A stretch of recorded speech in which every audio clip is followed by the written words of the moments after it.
375-2872. Heather, welcome to the program. Hi, for taking my call. Sorry, I'm a bit nervous here, so I'm trying to figure out what's the best way to start.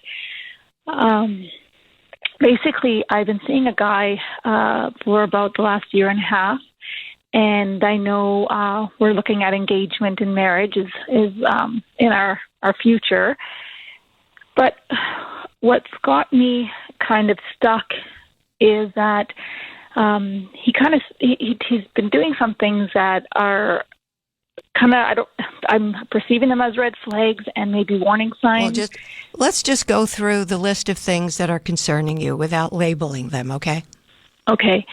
One of the things is that's been constant is we could just have a general day planned, or he might have something on the go, and we'll have an earlier discussion, and he will say, like, oh yeah, he might be doing A, B, C, or D, and I later will say to him, oh, so what time do you think, or are you still doing so-and-so on this day?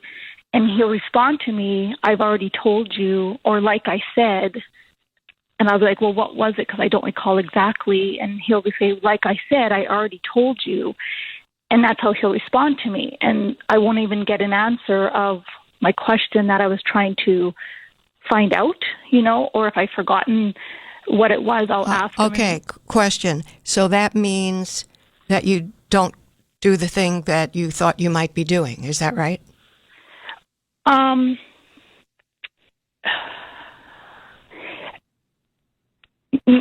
No, and yes and no, because it's. Honey, you're either going out for brunch or you're not going out for brunch. It can't be yes and no.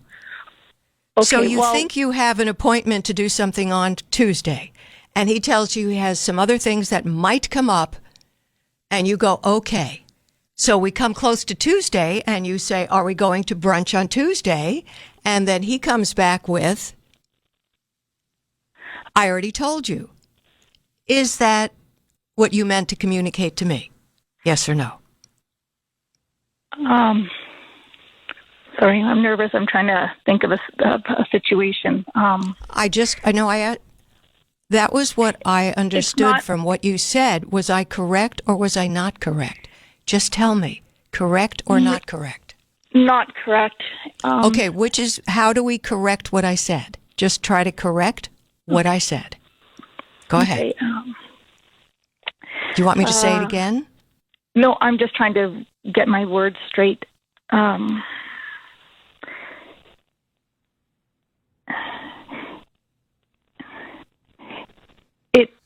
It might not necessarily. It won't be to do with an appointment. It'll be. I'm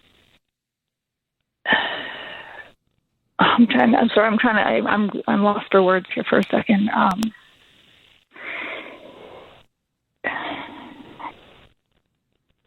It can be as simple as, were you grabbing the mail? And, because if I was heading out the door, were you grabbing it or something like that? And he'd respond, like I told you, I've already told you I was getting it, or just, it's a constant, okay, I get the picture. Let's go. Okay, ma'am, go on to the next thing that concerns you. Okay, so the next thing is just literally the other day, I was making supper. Actually, last night, this is kind of what drove me. We don't live together, just for clarity, but I decided to make him some supper yesterday at his home, and I had made rice and sausage. And there was like in the pot, there was some bits of the residue of the sausage. So I had fried up some rice in it, and I had asked him, do you want your rice fried in this like this? And he goes, no. He goes, but did you make a vegetable? And I was like, no, I didn't. So then I was continuing. He goes, well, I need the pan now. And I'm like, well, I'm not done. I said, I'm still cooking this. He goes, like, I told you I need the pan. And I'm like, but I'm not done cooking the rice. Like, I'm still cooking it. He goes, well, I need the pan without the rice in it. And I'm just like, okay, like, and so that was okay, do you have a third example, or does this Are these kinds of things consistent?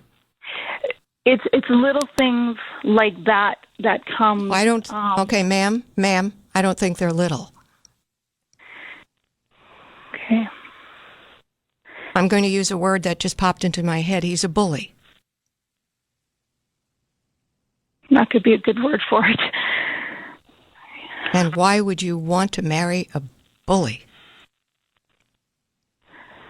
Why would you want to go through this every day of the rest of your life? I don't, and that's kind of where I was looking at myself thinking, like, am I the one fighting? Like, is this stuff where I just walk away Don't from do the this? usual girl thing where you're in a situation, you really don't want to leave it because then you're alone and have to start all over again. So in order to avoid being alone, you blame yourself. Then you don't have to leave. Yeah. So that's So one don't of the bother. things. Don't bother doing that. You're not a stupid woman. You've made assessments and observations. And if this is what you want to suffer through for the rest of your life, he's your man. No, I don't. I don't. I just needed to hear it because I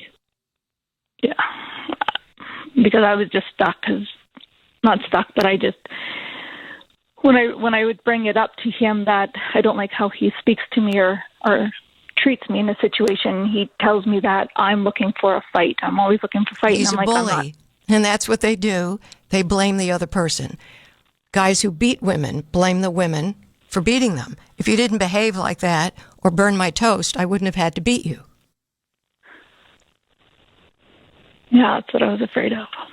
That's what bullies do. They blame the other person.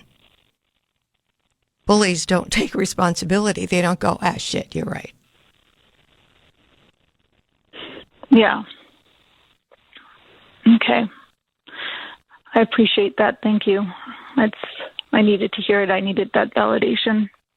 Don't go over there anymore. Nope. I won't. Thank you. It's better to be alone than be bullied. Thanks. You're very welcome. My number, 1-800-375-2872. Going to take a break. And if you need somebody to listen to you as you get your thoughts in order so that you can make decisions, I'm your woman. Now go do the right thing.